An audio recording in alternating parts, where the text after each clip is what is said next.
बिस्मिल्लाहिर्रहमानिर्रहीम। प्रोग्राम जायज़ा के साथ मैं हूं आपका मेज़बान हुसैन थेबो। इस वक्त हम लाहौर प्रेस क्लब में हैं। आज हमने पूरा दिन लाहौर में और खुसूसन पंजाब में जो बाई इलेक्शन हुए 20 सीटों पे उसको कवर किया। हल्का ब हल्का गए, बड़ी गहमा गहमी, बहुत ज़बरदस्त वोटर टर्नआउट रहा। जो खदशात कल ज़ाहिर किए जा रहे थे कि खूनी फसादात होंगे, लेकिन अल्लाह का शुक्र है ऐसा कुछ नहीं हुआ। फसादात हुए, झगड़े थोड़े बहुत हुए, लेकिन टर्नआउट बहुत अच्छा रहा। इस वक्त रिज़ल्ट भी आना शुरू हो गए हैं। इस वक्त हमारे साथ मुस्तनद पैनल है, हम उनसे पूछेंगे कि आज किस तरह से देखें। सबसे पहले हमारे साथ आज़म चौधरी साहब हैं, जो प्रेसिडेंट हैं लाहौर प्रेस क्लब के। आपका बहुत शुक्रिया सर, आपने हमें टाइम दिया। इसके साथ अब्दुल मजीद साजिद साहब हैं, जो सेक्रेटरी प्रेस क्लब हैं। सर आपका बहुत बहुत शुक्रिया। और हमारे अरसलान भट्टी साहब, जो पूरा दिन टीवी पे आने रहे और उन्हें सारा कुछ बताते रहे, उनसे भी तफसीलन पूछेंगे। हमारे साथ इस वक्त मीडिया इंडस्ट्री जर्नलिज़म का बड़ा नाम आगा इकरार हारून साहब भी हमारे साथ हैं, उनसे भी आज पूछेंगे कि लाहौर में क्या देखा। उसके साथ साथ हमारे साथ अशफाक अहमद साहब एनालिस्ट हैं, हमारे साथ हैं। सर सबसे पहले आपके पास आएंगे प्रेसिडेंट साहब। आज़म चौधरी साहब, आपने आज किस तरह से देखा ये जो PTI वर्सेस PDM की सारी जमातें? जी देखें, पंजाब के 14 अजला में 20 हलकों में आज ज़िमनी इंतखाबात हो रहे थे, और जिसमें ये थोड़ा से खदशात थे कि पता नहीं यहाँ पे कोई सिक्योरिटी इश्यूज़ क्रिएट ना हो, कोई लड़ाई झगड़े ना हो। लाहौर के भी 1-2 हलके उसमें शामिल थे, मुल्तान के थे, और उनको हसास भी करार दिया गया था। लेकिन लकीली आज बड़ा अच्छा दिन गुजरा, और आपने देखा है कि आज टर्नआउट भी बहुत अच्छा है, क्योंकि ज़िमनी इंतखाबात में आप टर्नआउट देखते हैं 20-25% से ऊपर नहीं जाता। लेकिन आज 4 बजे के करीब जो टर्नआउट था वो तकरीबन 40% के करीब था। ये एक बड़ा अच्छा ट्रेंड रहा कि ज़िमनी इंतखाबात को एक जनरल इंतखाबात वाला माहौल वो इन हलकों के अंदर देखने में आया। असल में मैं समझता हूँ कि इसमें इलेक्शन कमीशन, वफाकी व सूबाई हुकूमतें, उनके इंतजामात अच्छे थे। या आप समझते हैं कि लोगों में शऊर आ गया है और वोट के लिए बहुत ज़्यादा निकले? जी, ये सारी चीज़ें उसमें हैं। एक तो अवाम के अंदर शऊर है, अवाम को ये पता है कि वोट ही उनकी किस्मत तब्दील कर सकता है। वो जिसको मर्जी डालें, लेकिन वोट एक सबसे इम्पॉर्टेंट चीज़ है जिसकी वजह से आप तब्दीली ला सकते हैं, जिसकी वजह से आप अपना हक अदा मतलब वो कर सकते हैं, ले सकते हैं। अच्छा, ये लॉ एंड ऑर्डर को अगर हम देखते हैं तो आपको मैं बताऊं कि पंजाब के अंदर सिर्फ पुलिस के 52,000 के करीब एहलकार यहाँ पे तैनात थे। उसके अलावा रेंजर्स और आर्मी उसको ऑन कॉल रखा गया था कि अगर खुदा न खासा को ज़रूरत पड़ी तो उनको बुला लिया जाएगा। अच्छा, ये सारी चीज़ें और छोटे मोटे वाक़यात आप देखें ना, पूरे पंजाब के अंदर कोई 16, 18, 20 छोटे मोटे वाक़यात आ जाते हैं, छोटी मोटी लड़ाई झगड़े के। ये मैं समझता हूँ कि ये कुछ भी नहीं है, वो तो एक हल्के में इतने वो वाक़यात आ जाते हैं।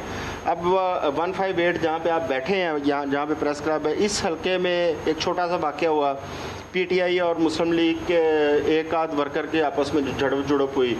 अच्छा, उसके अलावा पुलिस ने मुख्तलिफ इलाकों के अंदर से मेरा ख्याल है कोई 10-12 लोग वो पकड़े जो दफ़ा 144 की वजह से असला लेके वो घूम फिर रहे थे, उनको पुलिस ने गिरफ़्तार किया।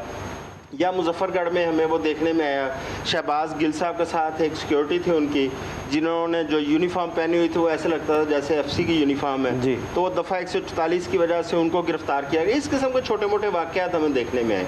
ओवरऑल ये इलेक्शन एक बहुत अच्छा रहा, क्योंकि इसके अंदर जो टर्नआउट है, मैं समझता हूँ कि ये जो आगे आने वाला जनरल इलेक्शन है उसके लिए एक मोबिलाइजेशन है। मैं आपके पास वापस आ रहा हूँ और फिर आपसे सवाल करूँगा कि आप बीइंग लाहौर प्रेस क्लब के प्रेसिडेंट और सारे जर्नलिस्ट भी आपको रिपोर्ट दे रहे होंगे, तो मैं वापसी आपसे पूछूंगा कि हमज़ा शरीफ चले गए या हैं। सर आपके पास आता हूँ अब्दुल मजीद साहब, ये बताएं, जब मैं हलकों में गया तो लोग इतने कॉन्शियस थे। एक जगह पे मैं गया, उन्होंने कहा ये अभी पैसे लेके आ गया है, ये अभी वोटरों को पैसे दे रहा है। मैंने कहा अच्छा भाई चलें चलें इनको बताएं। अच्छा, उसने कहा भाई मैं पैसे तो नहीं लेकर आया, उसमें अंदर फ्रूट था। तो आप क्या समझ रहे हैं कि लोगों में इतनी अवेयरनेस आ गई है कि वो इन चीज़ों को बहुत सख्त तरीके से देख रहे हैं? अवेयरनेस की तो इस पर कोई कलाम नहीं रहा कि अवेयरनेस तो पहले से बड़ी है, उसमें डिजिटल मीडिया का भी बड़ा किरदार है।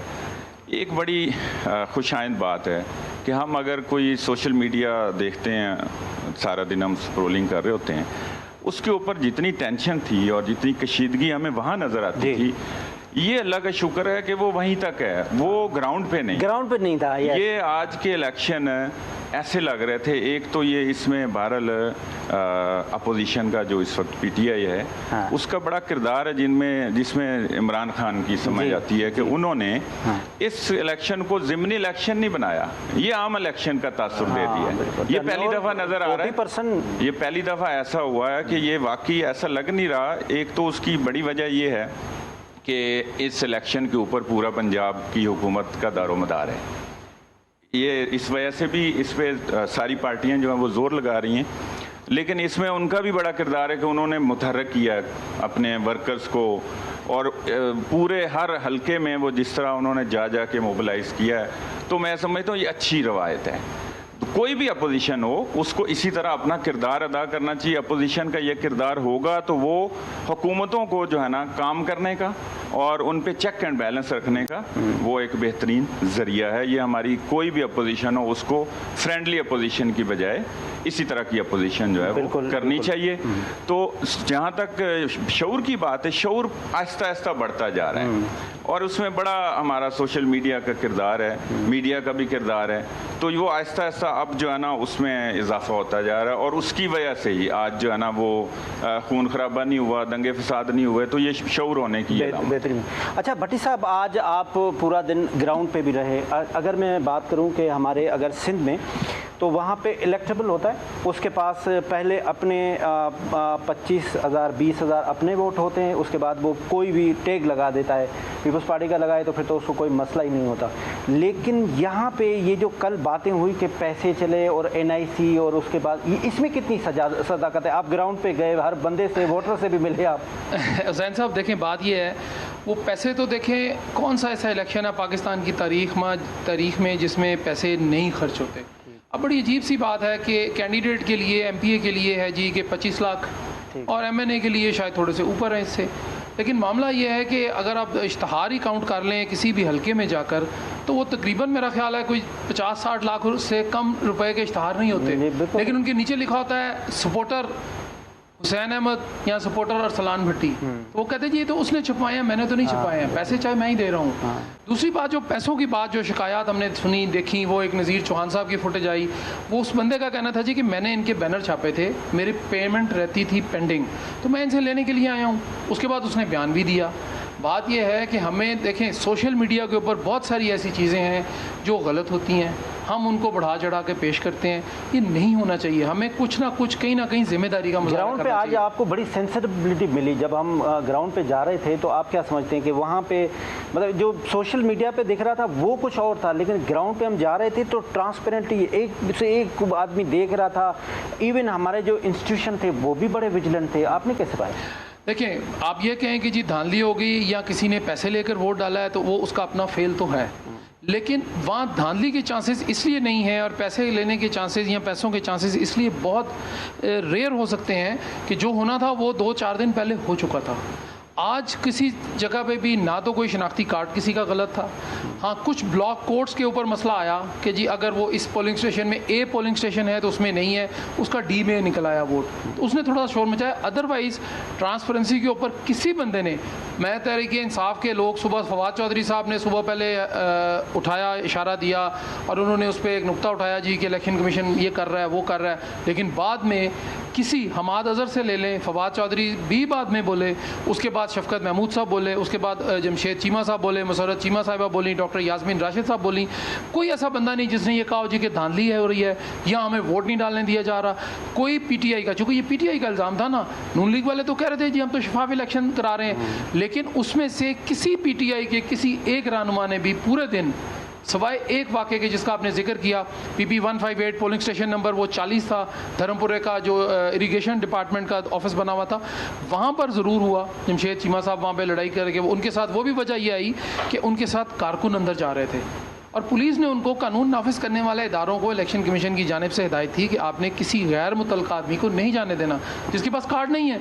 हमें भी मुश्किल हुई कई जगह पे, हम कार्ड दिखाते थे, वो कहते जी इजाज़त नहीं है, लेकिन बाद में हमें जाने देते। लेकिन धांधली, मैं कम अज़ कम मैंने जो ऑब्ज़र्व किया आज लाहौर के 4 हल्कों में, मैं तकरीबन 250 के करीब पोलिंग स्टेशन फिरा हूँ, 241-42 में से, उसमें यह है कि मैंने तो कहीं ऐसी कोई शिकायत नहीं देखी, मैंने कोई ऐसा नहीं देखा बंदा आके कह रहा हो जी कि मैं जिंदा था तो मैं मुर्दों में चला गया, या मैं मुर्दा था तो जिंदों में चला गया। ऐसा कोई ये incident? सब शिकायतें और हकायतें हैं, कुछ भी नहीं ऑन ग्राउंड मैंने देखा। ये सब सोशल मीडिया का जो जी सोशल मीडिया ने एक बहुत गैर जिम्मेदारी है जी, मैं नहीं कहता, लेकिन हमें फिर भी जिम्मेदारी का मुजाहरा करना चाहिए और सोशल मीडिया की जो चीज़ें चल रही थी या जो चल रही हैं उनसे परहेज़ करें। देखें, हम एक रिस्पॉन्सिबल जर्नलिज्म करते हैं, हमारी उम्रें इस तरह की हो गई हैं कि हमें अब नहीं चाहिए कि हम इस तरह की बात करें, लेकिन इसके बावजूद कई जगह हम भी थोड़ा सा लूप होल छोड़ देते हैं। मिस्टर एक्स और मिस्टर वाई का रोल देखा जी मिस्टर एक्स और वाई का रोल जो है जी, वो एक्स वाई तो ABCD तक आज मैंने सुनी, उसके बाद ABC का हुआ ही नहीं। मसलन वो R तक जाती तो रिगिंग होती ना, R तक नहीं गई है।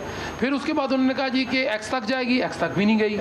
Y तक जो है वो अगर वो R तक नहीं गई तो R से पीछे आगे जो डिजिट है X और Y और Z, तो वो तो मुमकिन ही नहीं था। राइट। तो जब रिगिंग ही नहीं हुई तो कुछ भी नहीं अगर हुआ। हारून साहब, आप एक जर्नलिज्म के एक अपने आप में इंस्टीट्यूट हैं, ये रिगिंग, ये धांधली, ये ईवीएम मशीन का भी बड़ा रोला चला कि जी इस पे ये बनना चाहिए, और क्या आप समझते हैं कि अभी भी हमारे सिस्टम में इतने ज़्यादा लूपहोल्स हैं कि रिगिंग आराम से हो जाएगी या अब नहीं है? देखिए, बात यह है कि रिगिंग 3 किस्म की होती है। मैं देखिए ना, 1988 से ये अरसलान बैठा हुआ से पता है, 1988 से इलेक्शन कवर कर रहे हैं सर। आप तो हुसैन का इलेक्शन मुझे याद है, पहली दफ़ा मैंने कवर किया था सर। 3 किस्म की रिगिंग होती है। एक होती है प्री पोल रिगिंग, जिसको हम इंजीनियरिंग कहते हैं, एक होती है पोल डे रिगिंग, और एक होती है पोस्ट पोल रिगिंग। तो हमें इंजीनियरिंग तो कोई नज़र नहीं आई, किसी लोगों को अंदर नहीं किया गया, किसी के खिलाफ नैब के केसेस नहीं किए गए, कुछ लोगों को उठाया नहीं गया, मैंने तो नहीं देखी। और जहाँ तक रिगिंग डे की जो बात होती है वो आपके सामने है कि मैं ऑनेस्टली स्पीकिंग कह रहा हूँ, मैंने अपनी ज़िंदगी में इतने साफ़ सुथरे इलेक्शन नहीं देखे, फटे वाले इलेक्शन हमेशा देखे। सिस्टम में कुछ वो है कि अभी तक मैं यानी कि देखिए, सिस्टम की बात होती है कि ऐसी चीज़ें पैदा हो जाती है जो मैंने और आपने सोची नहीं होती। यानी कि कोई सोच सकता है कि फॉर्म 30 अपना 45 को इलेक्शन की रिगिंग के लिए नाम के तौर पे इस्तेमाल किया जाएगा, हुई या नहीं हुई आपको भी नहीं पता, मुझे भी नहीं पता है, किसी को नहीं पता है। लेकिन एक जिम्मेदारी उस पर लाद तो गई ना 45 पे। मैं बैठा हुआ था, इंतजार कर रहा था, अच्छे खासे रिजल्ट आ रहे थे, RTS बैठ गया। कैसे बैठ गया? कुछ ने सोचा था RTS भी बैठ सकता है। तो ये हमारी सोच से आगे की चीज़ें होती हैं कि लूप होल होते हैं, ये उन्हीं को ही पता होता है जिन्होंने वो लूप होल इस्तेमाल करने होते हैं।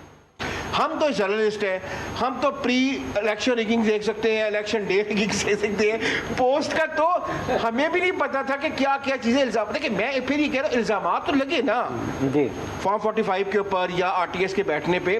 और वाकई मुझे बताएं, रात 12:30 बजे तक इलेक्शन के रिजल्ट्स आ रहे थे, यकदम एक शोर होगा होता है। मैं इस्लामाबाद में बैठा हुआ था, PTV पे शोर होगा होता है कि जी RTS बैठ गया। मुझे पहले समझ नहीं है RTS क्या है, कोई छत बैठ गई है, पता चला कि सिस्टम बैठ गया, और वो सिस्टम सुबह 10 बजे तक ऑन नहीं हो सका। अच्छा, एक सवाल होता है कि जी हमारे मुल्क में ये जो इलेक्शन होते हैं, ये इलेक्टेबल्स के होते हैं, पीर के होते हैं, सरदार के होते हैं, वडेरे के होते हैं, चौधरी के होते हैं। शाह महमूद कुरैशी के बेटे को एक नौजवान आके हरा देता है, उसका पता चलता है कि वो उसके पीछे एक आदमी था, उसने हरवाया। तो उसने पीछे वाले ने कैसे हरवाया? देखिए, बात सुने, जुल्फ़िकार अली भुट्टो के इलेक्शन जो हुए थे 71, उसने साबित कर दिया था कि जो एक एग्जाम्पल दी जाती है पार्लिमानी निज़ाम की अपना सब कॉन्टिनेंट में कि यहाँ पे सिर्फ वडेरे ही जीतेंगे, वो बिल्कुल गलत है।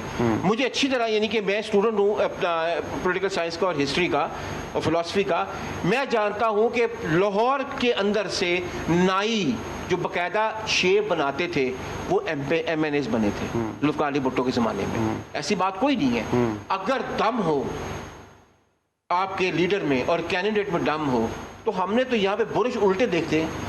क्या पहली दफ़ा हम बुरश उल्टे देखते हैं? आपने तो एक मिसाल दी, अब मेरी इतनी मेमोरी नहीं रही है, बाकी दोस्त बैठे में आपको ऐसे मिसाल दे सकते, आप हैरान हो जाएंगे। तो ऐसी कोई बात नहीं है। ये भी एक इल्ज़ाम है बहुत बड़ा पार्लिमानी निज़ाम के ऊपर कि वडेरों का निज़ाम है और अय्याशियों का निज़ाम है। ये भी एक इल्ज़ाम है। अगर एक लीडर ठीक आता है और वो एक बतवासत तबके को, एक गरीब आदमी को, एक पढ़े लिखे आदमी को टिकट देता है और वोट पड़ रहा है लीडर को, तो वो आपने सुना होगा ना कि भुट्टो ने खंबे भी खड़े किए थे।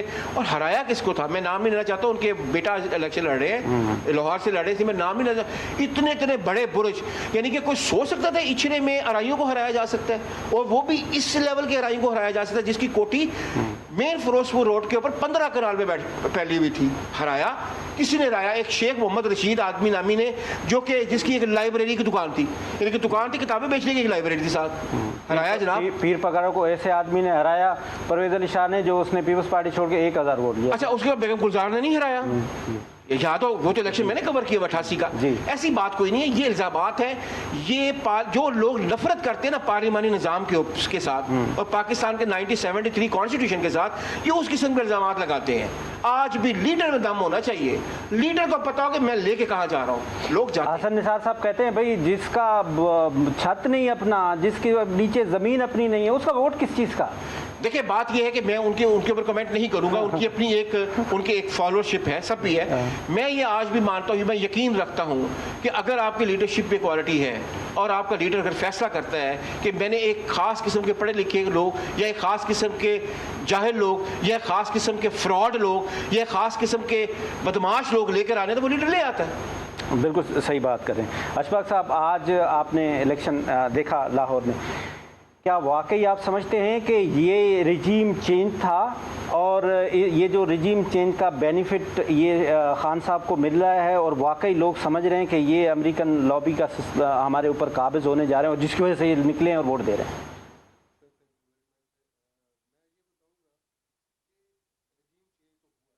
इस चीज़ को तो हमें एक्सेप्ट करना चाहिए कि गवर्नमेंट को हटाया गया है, चाहे कानूनी तरीके से हटाया गया है, लेकिन एक रजीम चेंज हुआ है और ये अभी रजीम चेंज की ही कंटिन्यूएशन है।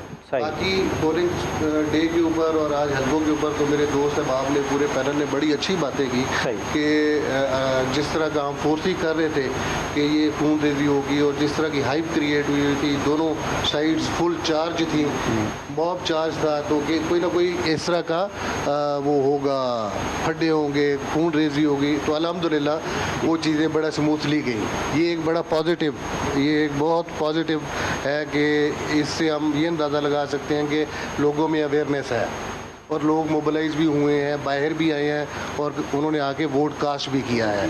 अब आप आगे देखते हैं रिज़ल्ट जो भी होगा, और मुझे इसमें पार्टीज़ के अलावा हट के अदारों को हमें इग्नोर नहीं करना चाहिए। राइट। अच्छी बात आज के इलेक्शन की अच्छी बात यह है कि हमारे पास जितने एनालिस्ट बैठे हुए हैं उनका कहना ये है कि इदारों ने भी अच्छा काम किया, पॉलिटिकल पार्टी की जो लीडरशिप थे उन्होंने भी बड़े अच्छे काम किए। मेरी सबसे तकरीबन बात हुई, मेरी फवाद चौधरी साहब से भी सुबह में बात हुई, दोपहर में भी बात हुई, तो ये सारे लोग सेटिस्फाई थे कि उन्होंने कहा नहीं, हमारे जो भी कुछ हो रहा है अभी तक तो कुछ नहीं हो रहा। मतलब उनका आखिरी जवाब ये था कि अभी तक कुछ नहीं हो रहा, कि इसका मतलब ये है कि हमारा मुल्क जो है वो सही पैटर्न पे जा रहा है और इलेक्शन अगर इस तरह से होते हैं और आवाम के वाकई इलेक्शन होते हैं, आवाम वोट डालते हैं, तो फिर चेंज भी आता है। लेते हैं एक छोटा सा कमर्शियल ब्रेक।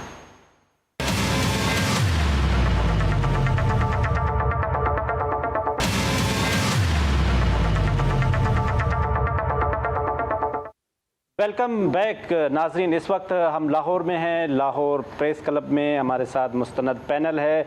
आज़म चौधरी साहब president Lahore press club, Abdul Majeed Sajid साहब सेक्रेटरी, दोनों हमारे साथ बैठे हैं। पहले मैं इनसे बात कर लेता हूं। सर, ये बताएं क्या वाकई तख्ते लाहौर को ख़तरा नज़र आ रहा है आपको?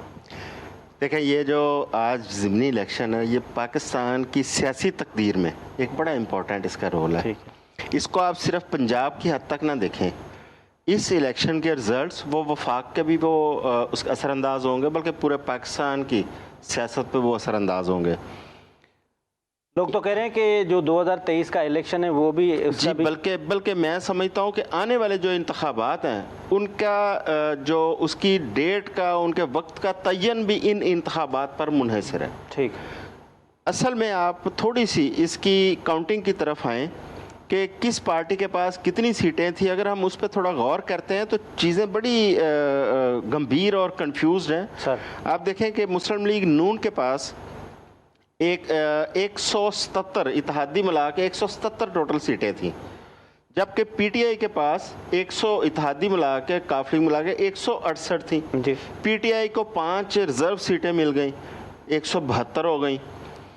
दूसरी तरफ क्या होता है कि कल रात को जो यहाँ पे अचानक एक तब्दीली आती है, कोई रेजिग्नेशंस आते हैं मुस्लिम लीग नून के जलील शरकपुरी का, एक वो अशरफ अंसारी का नाम लिया जा रहा है, एक फैसल न्याजी का लिया जा रहा है, एक मौलाना गयासुद्दीन का नाम लिया जा रहा है। अगर हम 4 सीटें ये काउंट करते हैं, अगर ये डी नोटिफाई हो जाती हैं, जिनमें एक सीट जो है ना वो इंटैक्ट रह सकती है क्योंकि उनका डिग्री वाला मामला जो सुप्रीम कोर्ट में अपील में है। अच्छा, अगर ये 4 सीटें डी नोटिफाई होती हैं तो मुस्लिम लीग नून के पास जो तादाद रह जाती है वो 173 रह जाती है। ठीक, उसके बाद ये जो इलेक्शन है इसकी हार जीत वही फैसला करेगी कि पंजाब का वज़ीर आला कौन होगा। बिल्कुल ठीक। देखें, इस वक्त बड़ा कांटेदार मुकाबला है, क्रूशल सूरत हाल है। हम ये नहीं कह सकते कि मुस्लिम लीग नून ज़्यादा सीटें ले रही है या पीटीआई ज़्यादा सीटें ले रही है। जो हमने आज हालात देखे, अगर टर्नआउट कम होता तो शायद हमें अंदाज़ा लगाने में थोड़ी आसानी होती। आज टर्नआउट बड़ा भरपूर है, हम ये अभी तक नहीं अंदाज़ा लगा पा रहे। जो टर्नआउट ज़्यादा हुआ है इसका आप एडवांटेज पीटीआई को दे रहे हैं? जी, टर्नआउट ज़्यादा का एडवांटेज मैं दोनों को देता हूँ, दोनों को। लेकिन उसमें जो तज्जिया करना है आपने, आपके लिए मुश्किल हो जाता है। इतने टर्नआउट में आपको अंदाज़ा नहीं हो पाता कि ये वोट पीटीआई के निकला है वोटर या हुकूमती पार्टी का निकला है, क्योंकि एक मोबिलाइजेशन तो नज़र आई है हमें। अब हमें अभी तक ये अंदाज़ा नहीं हो पा रहा कि ये किस पार्टी की वजह से ज़्यादा लोग बाहर निकले हैं, क्योंकि ये अभी जी साजिद साहब ने बड़ी अच्छी बात की कि इमरान खान साहब को एक क्रेडिट जाता है, उन्होंने इस मुल्क के अंदर अवेयरनेस जो है ना वो बढ़ाने में एक किरदार अदा किया है। उन्होंने लोगों के अंदर वोट की अहमियत जो है ना वो बढ़ी है। ये ज़िमनी इंतखाबात में कभी इतना टर्नआउट हमें देखने में नहीं आया। ये लाहौर शहर के अंदर, ये भट्टी साहब को याद होगा, इनके एक दोस्त एमपीए मुंतखब हुए थे ज़िमनी इंतखाब में, लाहौर से 5500 वोट लेके, 5500 वोट लेके वो एमपीए बन गए थे ज़िमनी इंतखाब में। तो आज 40% का मतलब है कि ये टोटल जो वोट आ रहे हैं वो तकरीबन कोई लाख सवा लाख टोटल जो कास्ट हो रहे हैं वोट एक के, ये बड़ा वोट होता है। राइट। अब्दुल मजीद साजिद साहब, आप क्या देख रहे हैं? ये जो कल रात को डेवलपमेंट्स हुई, रेजिग्नेशन आई, इनका जो ज़मीर था वो रात को जागा, पहले सो रहा था या कोई बहुत अच्छी बात की आपने, गया हुआ था? बड़ा खूबसूरत जुमला है। देखिए, एक तो ये अलग बात है कि उनका ज़मीर जाग गया या मे बी उन्होंने ज़मीर बेच दिया। हाँ। इस पे बाद में बात करते हैं। पहले ये बात है कि जो फैसला हाई कोर्ट ने दिया था, वो ये फैसला इस जो आज़म साहब ने पूरी तफसील से जो आदाद व शुमार बताए हैं वो बिल्कुल इसी तरह ही हैं। लेकिन उसमें एक ये फैसला है कि जितनी मौजूद तादाद होगी उसमें से जो अक्सरियत ले लेगा, चाहे वो एक वोट की अक्सरियत होगी, फैसला होना उसके ऊपर, वही फैसला अभी तक स्टैंड कर रहा है। राइट। इसलिए ये अभी तक मुझे कन्फ्यूजन है। मैं रात से इस पे, ये जब से ज़मीर जागे हैं उसके बाद से मैं ये सोच ही रहा हूँ कि ये हमारी रिपोर्टिंग में चल रहा है कि इतनी कम हो गई हैं अब सीट्स, नून लीग को इतनी लेनी पड़ेंगी, पीटीआई को इतनी ले, जैसे जैसे विकेट्स गिर रही हैं। ठीक। अब ये मेरा ये ख्याल है कि वही फैसला स्टैंड कर रहा है। तो इसमें तो ये फैसला ये कहना कि जी अब कोई पीटीआई की तादाद बढ़ जाएगी या नून की कम हो गई है, ये इसके ऊपर नहीं होना अगर वो स्टैंड कर रहा है फैसला। तो अगर हमें वही तादाद चाहिए जो 178 या इतनी जो तादाद है, उसके ऊपर फिर ये जो विकेट्स गिर रही हैं तो नून लीग का बहरहाल जो इक़्तिदार है, ज़ाहिर है वही है इक़्तिदार में, तो वो ख़तरे में है। ठीक। और अगर दूसरी फैसले जिसकी बात मैं कर रहा हूँ, निशानदेही कर रहा हूँ, वही है जो मेरा ख्याल है, तो फिर मेरे राय के मुताबिक फिर अक्सरियत का जो फैसला है ना वो तो इन विकेट्स के ऊपर भी कोई असरअंदाज नहीं हो रहा। फिर वो जो उसमें से 1 या 2 सीटें ज़्यादा ले लेगा, जिसकी अक्सरियत होगी वो जीत जाएगा। आया अगर ऐसे ही है तो फिर मेरी नाकिस राय के मुताबिक नून लीग का पलड़ा भारी है। अच्छा, ठीक है ना। क्या अब रात जो डेवलपमेंट हुई, ये क्या अंदर की कहानी बताएं ना सर? देखिए, उसके बाद आज आपने देखी होंगी कोई ऑडियो लीक्स हुई हैं, उसमें कोई बड़े बड़े नाम आ रहे हैं सामने जिन्होंने उसके कुछ सौदा कराया है, क्योंकि उसमें वो बहरहाल उसमें बात को मान भी रहे हैं जी कि ये आवाज़ मेरी है, लेकिन ये मजाक में बात हो रही है। तो ये तो देखें सौदा तो हुआ है। और वैसे भी ये ज़मीर जागने की सियासत पता नहीं पाकिस्तान में हम अपनी ज़िंदगी में देख सकते हैं कि नहीं। ये ख़रीदो फ़रोख्त का जो सिलसिला है, हॉर्स ट्रेडिंग भी जो थी वो बहरहाल इस फैसले के बाद तो रुक गई ना। अब इस जो अभी ज़िमनी इलेक्शन की तरफ हम जा रहे हैं, ये फ़ैसला भी पाकिस्तानी तारीख़ का और पाकिस्तान की सियासत में बेहतरी का बहुत अच्छा फ़ैसला है कि ये जो हार्स ट्रेडिंग कर गए थे वो डीनोटिफाई हुए हैं और अब उन पे ऊपर इलेक्शन हो रहे हैं। तो अब जो इस्तीफ़े आ रहे हैं, वैसे इस्तीफ़े जो आ रहे हैं ना, वो इस्तीफ़े अल्टीमेटली तो सपोर्ट है पीटीआई की। उनका इस्तीफ़ा जो है ना वो नून की कह लें साइड से निकल के सीट कम हो रही है, तो वो फ़ायदा तो पीटीआई का ही है। वो पीटीआई को फ़ायदा बहरहाल होगा, चाहे वो अक्सरियत वाला फ़ैसला हो, चाहे वो तादाद पूरी करने वाला फ़ैसला हो। तो ये जो ज़मीर ख़रीदो फ़रोख्त और ये जो रात से चल रहा है, ये अच्छी तो नहीं रवायत। एक तरफ अगर इमरान खान जिनकी मैं तकारीर से बहरहाल मैं मुतासर हूँ, उनकी तकारीर की बात कर रहा हूँ, और जो उन्होंने रोल अदा किया है अच्छी अपोजिशन के तौर पे, मैं उस बात को भी जो है ना उसको भी मानता हूँ। लेकिन एक तरफ वो कह रहे हैं कि ये लोटे हैं, ये लोटों का ये हशर कर देना है, इनको जीने नहीं देना है, इनको मार देना है, फलां फलां। तो दूसरी तरफ ये जो किया जा रहा है ना, ये भी तो उस लोटाक्रेसी को कह लें उसको परवान चढ़ाया जा रहा है ना। तो ये देखिए, ये तजाद हैं हमारे बहरहाल सियासत में, लीडरों में। ये नहीं होना चाहिए। अगर एक चीज़ का ख़त्मा हो रहा है, आप इलेक्शन लड़ें सीधी तरह, बड़ा अच्छा इलेक्शन आपने बना लिया है, बहुत अच्छा, उसका जो रिजल्ट आता है ठीक है, आप उसको उसके ऊपर छोड़ दें। ये गलत रवायत है जो रात से इस्तीफे आ रहे हैं, ये होने नहीं चाहिए। ये उसी तरह ही है जैसे पहले लोटा क्रेसी चल रही है। भट्टी साहब, मैं इंटरव्यू करने गया है ना परवेज़ भट्ट साहिबा का, तो वहाँ पे वो इलेक्शन कैंपेन ऑफिस था, वो वैसे तो बंद हो गया था। वो बहुत सारी बिरयानी भी पड़ी हुई थी, प्लेटें भी पड़ी हुई थी। मैंने उनसे पूछा कि क्या हो रहा है, ये थोड़ा सा ये बिरयानी। उन्होंने कहा भाई ये जो लोग हैं हमारे वोटर हैं वो बिरयानी खाते हैं और नवाज शरीफ को वोट देते हैं। उन्होंने मुझे लाइव प्रोग्राम तो मुझे ये बताएं, ये बिरयानी चली इस वक्त तो या नहीं चली? नहीं, देखें बात यह है कि अगर इधर बिरयानी थी तो दूसरी जानिब जो था चिकन नान भी आए। अच्छा, चिकन नान तो उसके साथ साथ हलीम भी थी। आप ब्रेकिंग न्यूज़ दे रहे हैं। हलीम भी थी, और दूसरा उसके बाद जो है वो मुर्गे का कोरमा भी था। अच्छा। तो बात यह है जी कि खाना पीना चलता रहता है, लेकिन अभी वोटर जो है ना उसके ऊपर आप वोटर बहुत सियाना हो गया आपका। चूँकि उसमें मैं ज़रूर क्रेडिट दूंगा पाकिस्तान तहरीक इंसाफ को थोड़ा सा, कि उसने वोटर को सियाना किया है। पहले नहीं था वोटर इस तरह का। अभी ये है कि वो जिस तरह देखें हर जलसे में इमरान खान साहब लाहौर भी आए, जनूबी पंजाब भी गए, उसके साथ तमाम 20 हलकों में उन्होंने तकरीबन कमोबेश जलसे किए, और कहीं 2-2 किए। लाहौर में तो उन्होंने खैर इसी हल्के जिधर हम बैठे हैं यहाँ पे 2 जलसे किए, और मरियम बीबी ने भी 2 जलसे किए। मामला ये है कि वोटर भी बहुत अच्छा और सियाना हो गया। वो पैसे किसी एक जमात से लेता है, वोट दूसरी जमात को जाके दे देता है। वोटर जो है वो लीडर से ज़्यादा सियाना हो गया। जी बिल्कुल, ऐसे कह लें आप, समझ लें। लेकिन बात यह है, शऊर आ गया, शऊर आया, बिल्कुल आया। उसमें क्रेडिट तमाम दोनों जमातों का है कि अगर पाकिस्तान तहरीक इंसाफ ने मुतहरिक किया अपने यूथ को, तो मुस्लिम लीग नून ने भी यूथ की तरफ ध्यान दिया और उसको मुतहरिक किया, और कोशिश ये की कि ज़्यादा से ज़्यादा जो नौजवान, चूँकि हमारी ज़्यादा आबादी, ज़्यादा वोटर जो है वो मुस्लिम लीग नून का भी, पाकिस्तान तहरीक इंसाफ का भी, जौन सी मर्जी जमात अब सियासी ले लें, पाकिस्तान इवन पीपल्स पार्टी ले लें, ज़्यादा वोटर जो है अभी नौजवानों पर मुश्तमिल है। और नौजवानों को जब तक आप मुतहरिक नहीं करेंगे, उनको मूवमेंट उनकी नहीं होगी, उनको एक्सेलरेट नहीं करेंगे, उनको मोटिवेट नहीं करेंगे, आप जीतना नामुमकिन है पाकिस्तान के इंतखाबात में। आगा साहब, जैसे ये बात हुई कि डेवलप हो रहा है, माइंड डेवलप हो रहा है, लोगों में शऊर आ रहा है, फिर मजीद भट्टी साजिद साहब ने कहा कि ये भी अच्छा हुआ कि जो डीसीट हुए जिन्होंने अपने गद्दारी की।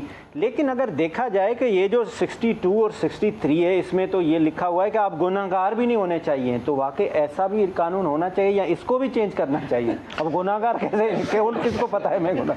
देखिए जी, मैं तो पर्सनली दोनों चीज़ों के ही खिलाफ हूँ सर। ये एक जो सो कॉल्ड आप फ्लो क्रॉसिंग कहते हैं, आप ये जमहूरियत की नफ़ी है। एक आदमी, मैं फॉर एग्जांपल मैं एमपी हूँ और मेरी पार्टी एक फजूल फैसले कर रही है, मैं उसके साथ कैसे खड़ा रह सकता हूँ? मुझे कौन सी कॉन्शियसनेस नहीं कहेगी कि मैं इस पार्टी को ना छोड़ूं? ठीक है, ये अजीब बात है कि अब मैं पार्टी को छोड़ूं, मैं बाहर जाऊं, मैं फिर इलेक्शन लड़ूं। जिनके खिलाफ मैंने आवाज उठाई थी वो मुझे वापस आने देंगे उस असेंबली में? कभी नहीं आने देंगे। Very right. आप कहना ये चाह रहे हैं कि वोटर का असल तो उसका राइट है ना? बिल्कुल, मैं इस कॉन्सेप्ट में, इस लॉ के ही खिलाफ हूं। ये ह्यूमन राइट्स के खिलाफ भी है, ये राइट ऑफ एक्सप्रेशन के खिलाफ भी है कि आप भेड़ बकरियां बनकर अपने लीडर के साथ पीछे चले जैसे अपना चूंटियां चलती हैं, मैं तो इसके बिल्कुल खिलाफ। ये मौलाना ज़ियाउल हक के दौर में ये सारी चीज़ें जी, और 7 और अल्लाह आपको जिंदगी दे 62 63 भी जनाब वही लेकर आए वो थे, भी मौलाना साहब लेकर आए, ठीक है ना। बात यह कि पाकिस्तान के 1973 कॉन्स्टिट्यूशन का जो बिगाड़ पैदा किया गया है, उसके चेहरे के ऊपर जो स्याहियां लगाई गई वो ज़ियाउल हक साहब ने लगाई, क्योंकि फिर मैं कहूँगा कि वो एक रिप्रेजेंट करते थे ऐसे माइंडसेट को जो पाकिस्तान के कॉन्स्टिट्यूशन, पाकिस्तान के पार्लिमानी निज़ाम से नफरत करता है। मैं नफरत इस्तेमाल कर रहा हूँ लफ्ज़। उनको ना तो 73 का कॉन्स्टिट्यूशन पसंद है, ना उनको पार्लिमानी निज़ाम पसंद है, ना उनको पॉलिटिशियन पसंद है। और मुझे माफ़ कीजिएगा, ये मेरी अपनी राय है, मैं गलत भी हो सकता हूँ। इसी माइंडसेट को एक खिलौना मिला जो उन्होंने पेट में पाला, उसका है नाम इमरान खान। वो भी कॉन्स्टिट्यूशन से नफरत करते हैं, वो भी पार्लियामेंट निज़ाम से नफरत करते हैं, और वो भी पॉलिटिशियन से नफरत करते हैं। बिल्कुल सही। हमारे पास टाइम ख़त्म हो रहा है सर, मैं आपसे आखिरी कमेंट्स लूँगा। ये सिस्टम वाकई चेंज होना चाहिए? सर नहीं सर, सिस्टम में फॉल्ट नहीं होता, सिस्टम सारे ठीक होते हैं। एक्चुअली इंडिविजुअल मैटर करते हैं, जो उस सिस्टम को चला रहे होते हैं वो मैटर करते हैं। अगर वो सिंसेरिटी के साथ और उसको सही तरीके के साथ चलाएं तो वो कहीं पे भी आप चले जाएं, इवन बाहर की दुनिया में आप यूके में देख लें, यूएसए में देख लें। जी, आज हमने तफसीलन बात की कि इलेक्शन रजीम क्या होता है, इलेक्शन की रिगिंग किस तरह से ख़त्म कर सकते हैं, किस तरह से हम लॉ को बेहतर बना सकते हैं, किस तरह से लोगों में अवेयरनेस पैदा की। पहले एक लीडर आया भुट्टो, जिसके बाद इमरान खान आया, वाकई उसने लोगों में अवेयरनेस पैदा की है। तफसीलन आपने हमारा प्रोग्राम देखा। मैं शुक्रिया अदा करता हूं आज़म चौधरी साहब का, जो प्रेसिडेंट है प्रेस क्लब लाहौर के, जिन्होंने हमें जगह भी दी और हमें टाइम भी दिया। सर, आपका बहुत बहुत शुक्रिया, आपने हमें टाइम दिया। इसके साथ साथ हमारे साथ मौजूद रहे प्रोग्राम में अब्दुल मजीद साजिद साहब, जो सेक्रेटरी हैं लाहौर प्रेस क्लब के, उनका भी बहुत बहुत शुक्रिया। सर, आपका बहुत बहुत शुक्रिया। इसके साथ अरसलान भट्टी साहब का सारा दिन का शुक्रिया, जो उन्होंने हमें यहाँ पे लाहौर में फैसिलिटेट भी किया और सारे हल्के भी हमें घुमाए और हमें सारी चीज़ें उन्होंने बताई भी। सही, आपका बहुत शुक्रिया सर। इसके साथ साथ आगा इकरार हारून साहब, आप एक इंस्टीट्यूट हैं अपने आप में, आपका बहुत बहुत शुक्रिया। अशफाक अहमद साहब, आपका बहुत बहुत शुक्रिया, आपने हमें टाइम दिया। इंशाल्लाह अगले हफ्ते फिर मुलाकात होगी। खुदा हाफिज़। पाकिस्तान जिंदाबाद।